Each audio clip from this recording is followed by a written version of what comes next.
திருச்சிற்றம்பலம். தினமொரு மந்திரம் திருமந்திரம். திருமூல தேவநாயனார் அருளிச் செய்த திருமந்திர பாடல் மற்றும் அதன் விளக்கமும். இன்று பாடல் 225.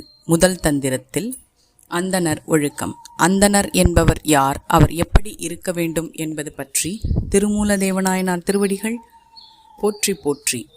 வேதாந்தம் கேட்க விருப்பொடு முப்பத போதாந்தமான பிரணவத்துள் புக்கு நாதாந்த வேதாந்த போதாந்த நாதனை ஈது அந்தம் எனாது கண்டு இன்புறுவோர்களே.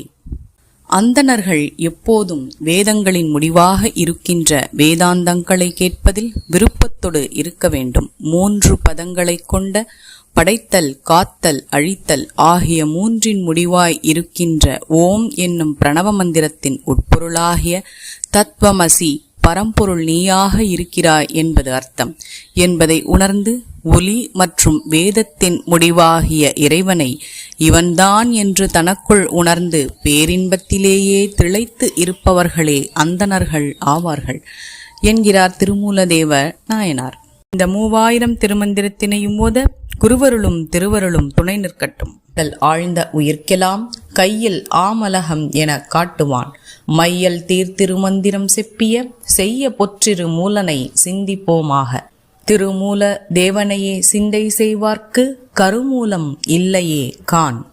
அரண்நாமமே சூழ்க வையகமும் துயர் தீர்கவே. மேலும் இது போன்ற தகவல்களுக்கு இறை உணர்வுடன் இணைந்திருங்கள். திருச்சிற்றம்பலம்.